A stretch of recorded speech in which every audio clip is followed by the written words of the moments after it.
Vamos lá, Jornal Mapasa ao vivo para você diretamente de Belém do Pará. Eu sou o Ronald Castro, peço que você curta, compartilhe e interaja com o nosso jornal aqui no Facebook, no YouTube e no Instagram. Coronavírus. STF coloca Bolsonaro em quarentena. Helder Barbalho coloca a conta do coronavírus nos servidores. Então, vamos lá, vamos iniciar aqui o nosso bate-papo de hoje, dia 9 de abril de 2020, crise sanitária do coronavírus. A gente pede que você curta, comente, compartilhe, publique nos grupos, interaja com o nosso jornal aqui no Facebook, no YouTube e no Instagram. Vamos começar a falar logo pela questão do estado do Pará, que é a questão do Helder. Ontem, dia 8 de abril, o governador Helder Barbalho baixou um decreto 670 estabelecendo economias financeiras nos cofres públicos. Isso aí é correto, é perfeito. A questão que o governo coloca é que ele baixa um decreto visando economizar recursos, porque não se sabe como é que vai ser os próximos meses. No próprio decreto ele estabelece isso, essa preocupação com os meses futuros, que não se sabe até quando vai permanecer essa quarentena no estado, que é importante, né, para manter a saúde pública, para manter a vida, manter o mínimo possível de impacto desse vírus que está matando milhares de pessoas todos os dias. Ontem mesmo morreu quase 2.000 pessoas em um único dia nos Estados Unidos.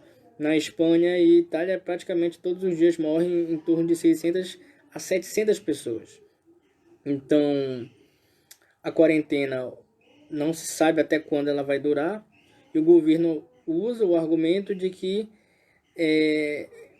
em cima dessa indefinição ele vai logo estabelecer uma meta de economia.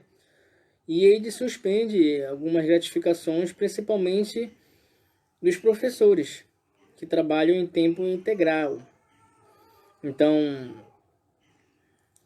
é importante que cada um dê a sua contribuição nessa parcela, né, no combate ao coronavírus, dê a sua parcela.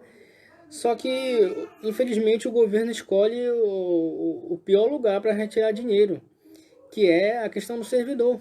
O servidor ele é um trabalhador como o outro, né, depende do seu trabalho, depende do seu salário para sobreviver, para poder viver, né, se manter. Então, qualquer dinheiro que o governo corte no salário do servidor causa impacto, né, causa efeito. Lógico que a gente não vive num momento normal. A gente está num momento bem atípico, numa crise sanitária, numa crise também econômica, que não começou agora só com o coronavírus, começou bem antes. O Brasil vive praticamente desde 2014 numa crise econômica, desde o golpe que foi dado. Então, o Brasil não consegue se estabelecer economicamente como se estabeleceu 2010, 2005, esse período que o Lula e Dilma governaram o país. O Brasil chegou a ser a quinta economia do mundo, e depois do golpe o governo não conseguiu emplacar, não conseguiu gerar mais empregos, não conseguiu distribuir renda. O Brasil voltou para o mapa da fome da ONU. O desemprego, pelo contrário, aumentou. Em 2014, o Brasil atingiu 4,3% de desemprego, um recorde histórico, nunca tinha alcançado esse nível. E hoje não é bem assim. A gente sabe que o país não vive um bom momento econômico, o coronavírus vem para agravar essa situação.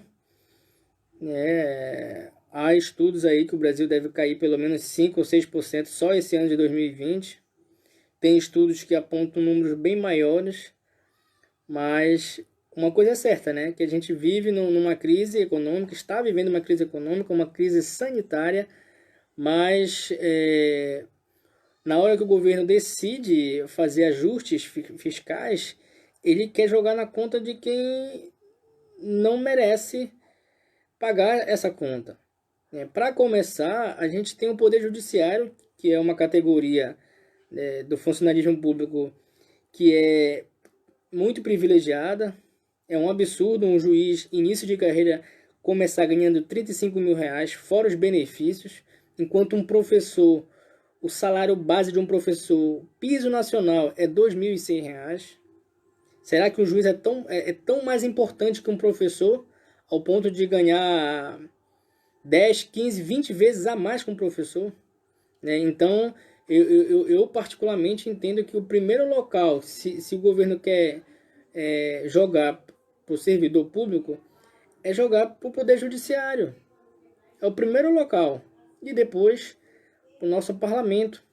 O Congresso Nacional tem que também dar a sua contribuição. Não sou favorável em fazer o corte no fundo eleitoral. Há uma divergência muito grande, uma discussão muito grande, inclusive na própria esquerda, há um racha muito grande sobre esse assunto.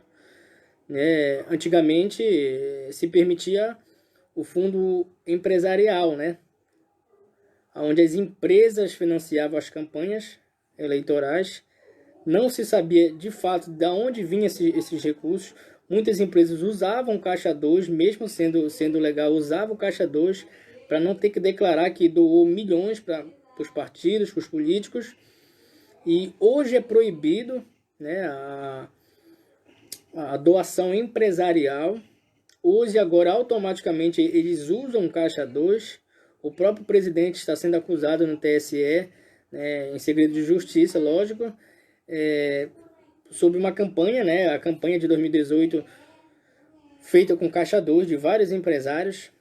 A apuração não chegou ao fim, está em segredo de justiça, não deverá chegar ao fim, deverá ser arquivada daqui a um tempo, mas tem vários empresários aí com suspeita de ter financiado o que é proibido, uma vez que o setor privado, o setor empresarial é proibido de financiar, que eu sou a favor disso, eu acho isso muito importante. O poder público tem que financiar, até para que a gente possa ter um equilíbrio. Quer dizer que um feirante, hoje, com o fundo eleitoral, um trabalhador, um pedreiro, um carpinteiro, ou qualquer outro, um motorista, um rodoviário, ele tem, em tese, as mesmas chances eleitorais que um doutor, que uma pessoa que seja amigo, conhecido de empresários. É porque o empresário não pode mais intervir. O poder econômico legalmente não pode mais intervir. E de algum lugar tem que sair essa campanha. Então eu sou favorável ao fundo eleitoral público, mas desde que se tenha controle sobre isso, tenha total controle, justamente para saber quem está recebendo o que, quanto, diferentemente de antigamente, quando não se tinha esse controle, Tinha-se um controle oficial, mas a gente sabia que existia muito mais recursos envolvidos em campanhas eleitorais do que se declarava oficialmente. Então, muitos estão questionando que o governo federal tem que tirar do fundo eleitoral. Eu discordo. Para mim, o fundo eleitoral é o último local a se tirar dinheiro. E tem muitos outros locais para se tirar dinheiro, principalmente o setor privado. Eu bato nessa tecla. As empresas têm que contribuir. Elas passam o ano todo adquirindo lucros em cima do trabalho das pessoas, dos brasileiros, e no momento dessa crise elas têm que oferecer a sua cota de contribuição. A gente tem os super salários dos ministros, dos juízes. Tem juiz aqui no Pará que ganha mais de 400 mil reais. Ano passado o Diário do Pará publicou uma reportagem aí, tinha juízes que ganham mais de 400 mil reais. Que meritocracia é essa que o cara ganha mais de... Não existe isso, cara. Não existe competência que custe 400 mil reais. né? E é um pessoal que já está no fim de carreira, né? Então, o governo, o poder público, ele tem vários outros lugares para retirar esse dinheiro, né? Para poder fazer esse ajuste fiscal, e não o funcionário público lá da ponta, que realmente faz a máquina funcionar, né? Professores, policiais, entre outros, né? A área de saúde, né? Entre outros. E ainda tem as isenções fiscais. Aqui no Pará, por exemplo, a Hidro, o governo de Simão já tem, eu até citei isso numa live recente, a Hidro recebeu uma isenção fiscal de quase 8 bilhões de reais, num período de 15 anos. Ela vai explorar o nosso minério e no final das contas não vai pagar um centavo de imposto, com a justificativa que ela gera emprego. O que gera emprego, pessoal, é demanda. Essa crise do corona agora veio para tirar todas as dúvidas que não existe empreendedor, existe trabalhador, força de trabalho. Isso que gera economia é o trabalho. Não tem outro caminho. O que move a economia é o trabalho. Então a Hidro ela contrata porque ela precisa de mão de obra. Não por caridade. Não como uma compensação. Que se ela pudesse botar 100% máquinas para trabalhar, ela colocava. Só que ela não mesmo as máquinas precisam de pessoas. Então é por isso que ela gera emprego. Não porque ela é caridosa. Então o governo federal ele poderia... tem muitos caminhos, né? Tem o setor privado que poderia agora ser acionado, né? ser emprestado, confiscado por tempo determinado, né? Os seus recursos, assim como o governo já fez no passado, né? Como o Collor fez, né? Só que ele fez com o trabalhador, né? E não fez com o empresário, com o empresariado, né? Poderia bloquear.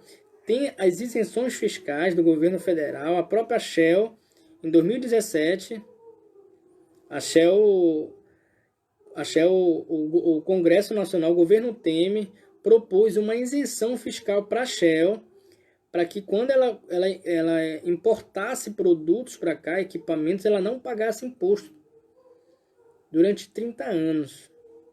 E esse imposto somaria uma quantidade de aproximadamente 1 bilhão de reais. O nosso atual presidente da República, Jair Bolsonaro, votou a favor disso.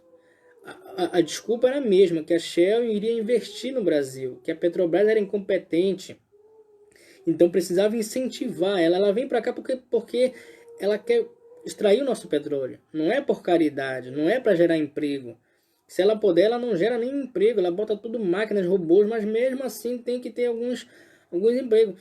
Então, o Michel Temer, né, propôs, né, uma isenção de quase 1 trilhão de reais, quase 1 trilhão, foi 800 e poucos bilhões.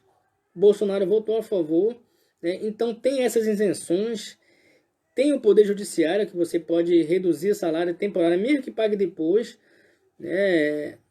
Tem vários outros mecanismos que o governo pode recorrer, e o governo Helder decidiu jogar isso na conta do servidor, do trabalhador, né?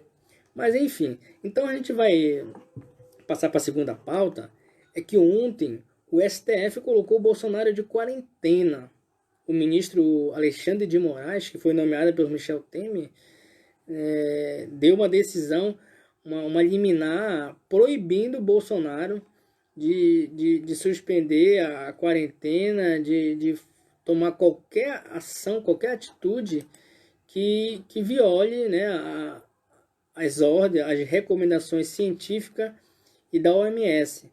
Outro dia, o próprio Gilmar Mendes, né, falando pela categoria, disse que nenhum tribunal iria sustentar isso, né, mandando um recado claro para o Jair Bolsonaro, para o atual presidente da República, que o STF não ia tolerar suspensão da quarentena, porque é uma questão de saúde humana, uma questão humanitária, de manter as pessoas vivas, né? Então, ontem, o Alexandre de Moraes concedeu a liminar, proibindo qualquer ação do Bolsonaro nesse sentido, e o Bolsonaro está cada vez mais isolado. Ele sim, mesmo andando pelas ruas como ele andou hoje, e causou uma outra polêmica, e ele está de quarentena, né? Ele tentou demitir o ministro da Saúde, o Mandetta, né? Os militares estufaram o peito e não permitiram isso.